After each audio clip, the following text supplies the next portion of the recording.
Hello everyone, how are you? In this video, we are going to solve the Leetcode problem of the day, and the problem is count operations to obtain 0. This problem is of easy category and I would say it is very easy to solve this problem. Let's go through the problem first.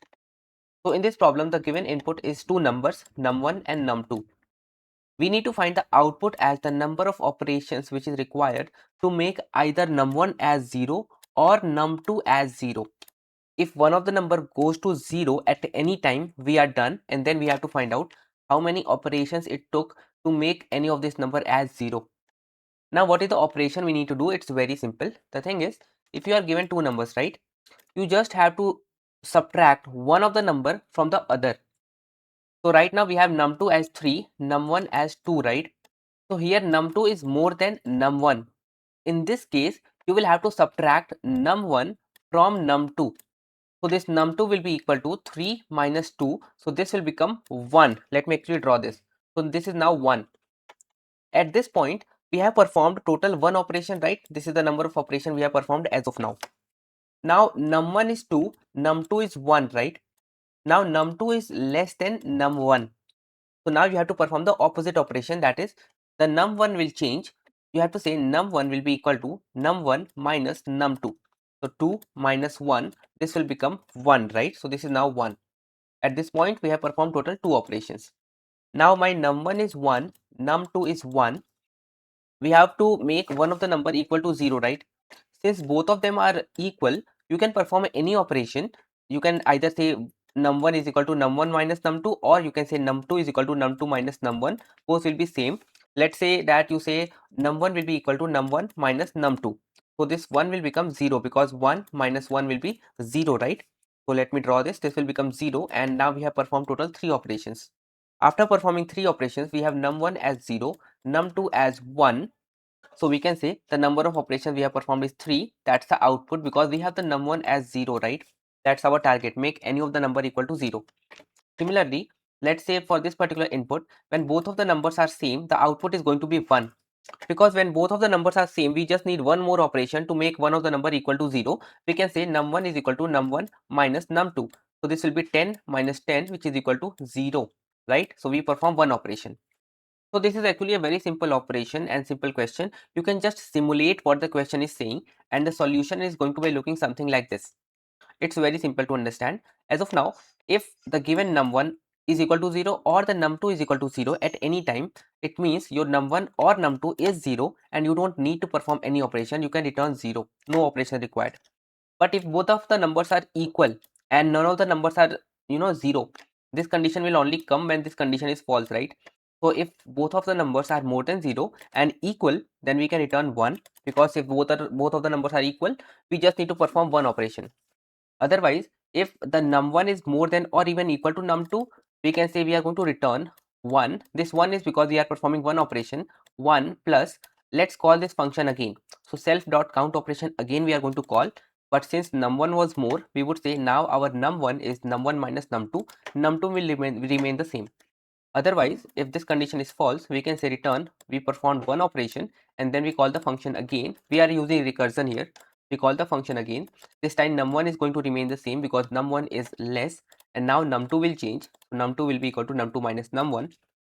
If you will submit this particular solution, it is going to pass all the test case, but you will observe that the runtime and the memory used are very, I would say, loose, not so good, right? It's very bad, I would say. But we have a better approach to solve this. Let me show you what. So try to observe what's happening when you are performing these operations. Let's say you have the num1 as 9, starting with 9, and num2 is starting with 2, right? So what you going to do? You are going to say, okay, this is more, right? So you will say this will become less. You will say 9 will be 9 minus 2. So this will be 7. Again, num1 is more. So 7 minus 2 will be 5. Again, 5 minus 2 will be 3. And 3 minus 2 will be 1.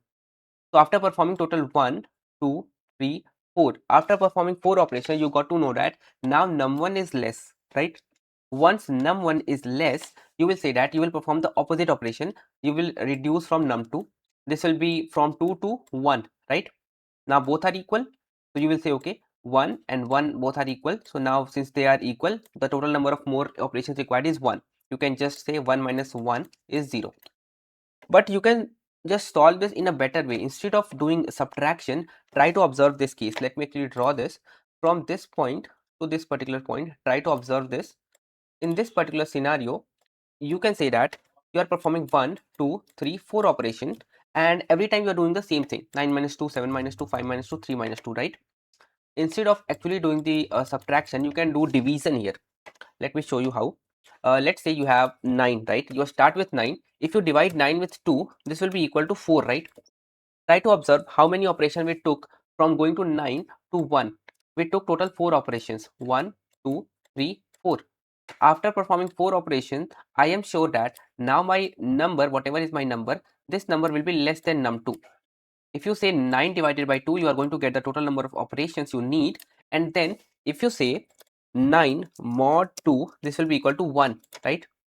Because after dividing 9, I would say after you divide this 9 with 2, you are going to get the total number of operation. But if you take the mod, you are going to get the number which will be left after you perform this operation: 9 minus 2, 7 minus 2, 5 minus 2, and 3 minus 2. So we can just use this division for the total number of operation and the mod to get our new number 1. So this way we can skip the operation for doing 1, 2, 3, 4 times to just one time. We can directly go from 9 to this particular portion where our number will be 1 and the total number of operations is 4. Num2 will remain the same. And similarly, we are just going to continue till any of the number becomes 0, right? And let me actually show you the solution for this. It looks very simple, but this solution is actually very good. What you will do is you will say that if both of the numbers, either of the numbers, I would say, if either of the number is 0, return 0. If both are same, return 1. Otherwise, return, this is the total number of operations, right? Num1 divided by num2. And we can say that self.count operation. Every time you're going to call this count operation, but now you are going to do the swapping. And this is a small trick we are using. We are always assuming that our num1 divided by num2 is going to give us the total number of operation.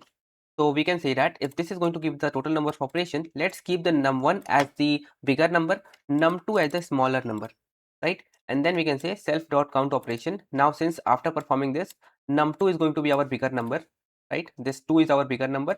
So make this 2 as num1, make this 1 as num2. So you can say that this is num2, which will actually be treated as num1 later on, and this is our num2, which will be treated as num2. This is num1 divided by, not divided by, but mod num2. So this will be 2, this will be 1, and we are going to continue to find out the answer. So finally we are going to return the final answer, and this is actually passing the test case with a good runtime and good memory. So that's the trick. That's a small trick, I would say, guys. And just for the hint, this trick is used in finding GCD, the greatest common divisor, and it's called the Euclidean algorithm.